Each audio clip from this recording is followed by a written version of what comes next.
गैर व्यापारिक संस्थाओं से संबंधित आपको 7वां नंबर क्वेश्चन बताने जा रहे हैं।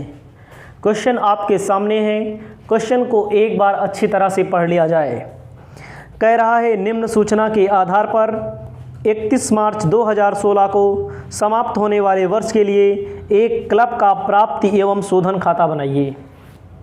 इसके पहले वाले प्रश्न में क्या मिला? इसके पहले वाले प्रश्न में आय व्यय खाता बनाया।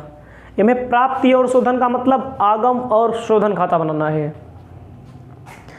कह रहा है, गत वर्ष के चंदे वसूल हुए 800 रुपया। गत वर्ष का मतलब पिछले साल का। चालू वर्ष का चंदा वसूल हुआ 7200 रुपया। चालू वर्ष के चंदे प्राप्त नहीं हुए 1200 रुपया। आगम शोधन खाता बनाते समय आपको ध्यान देना है, चाहे जब का पैसा मिले आगम में तो आगम में कर देना है, रिसिप्ट में। चाहे जब का पैसा पेमेंट किया जाए तो पेमेंट में कर देना है। लेकिन आय व्यय खाता बनाते समय सिर्फ चालू खाते से संबंधित सूचनाएं रखनी पड़ेंगी। क्या कहता है?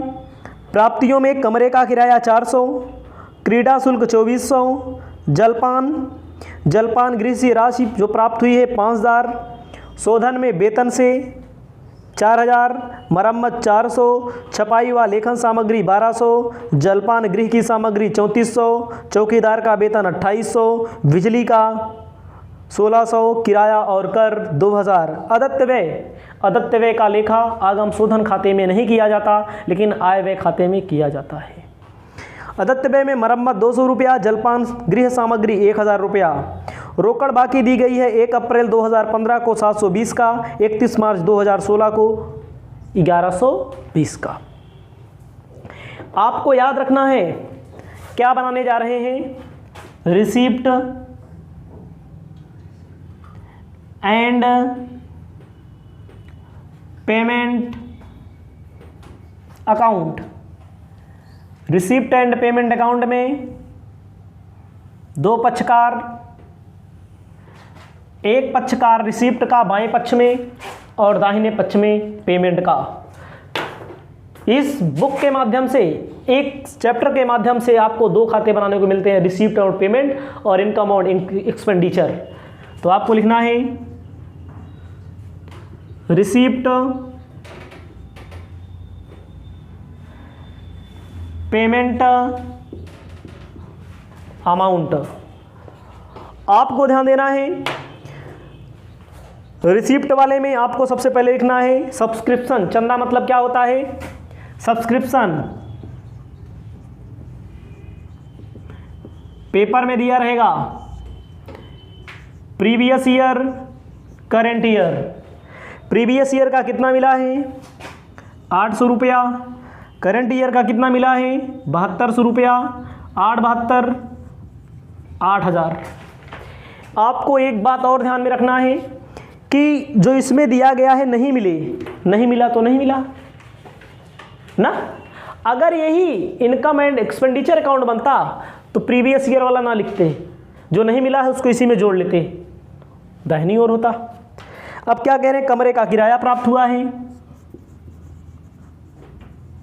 रूम रेंट कितना प्राप्त हुआ? रूम रेंट इनको प्राप्त हुआ है कमरे का किराया 400। क्रीड़ा शुल्क कितना प्राप्त हुआ है? स्पोर्ट फी कितना प्राप्त हुआ है? 2400 रुपया। जलपान गृह रिफ्रेशमेंट, जलपान गृह से कितना प्राप्त हुआ है? 5000 रुपया प्राप्ति है। अब आपको याद रखना है पेमेंट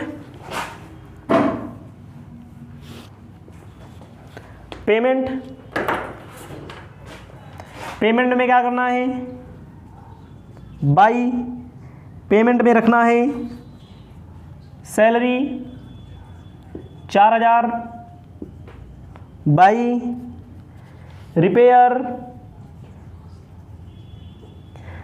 रिपेयर में 400, by printing and stationery 1200, by material of refreshment कितने का? 3400 रुपये का। चौकीदार का वेतन बाई सैलरी ऑफ वॉचमैन कितने रुपए का? 2800 रुपये का। बाई इलेक्ट्रिसिटी कितना? 1600 रुपये का। बाई रेंट एंड टैक्स के रुपए का? 2000 रुपये का। नीचे दिया है अदत्त व्यय। मैंने आपको शुरू में बता दिया अदत्त व्यय का लेखा नहीं किया जाता है। अदत्त व्यय का लेखा नहीं किया जाता है। रेंट एंड टैक्स कितना है?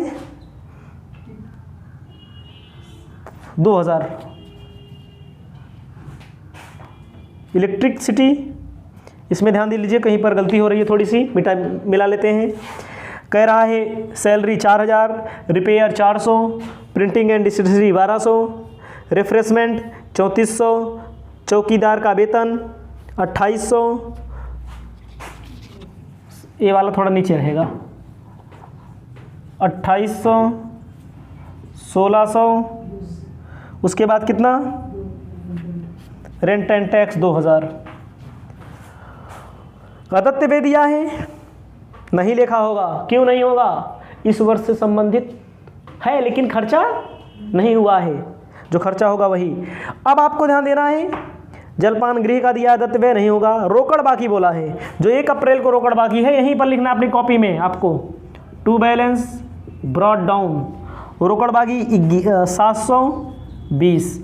जो 31 मार्च को दिया है बाई बैलेंस CD कितना? 1120 जोड़ लिया जाएगा। जोड़ेंगे 16520, 16520, यही उत्तर दिया है 16520। यही टोटल योग पूछ रहा है, ठीक है। इसे आप अपनी कॉपी में लिख लें। इसके बाद वाली वीडियो में अगला नंबर क्वेश्चन लेकर आ रहे हैं।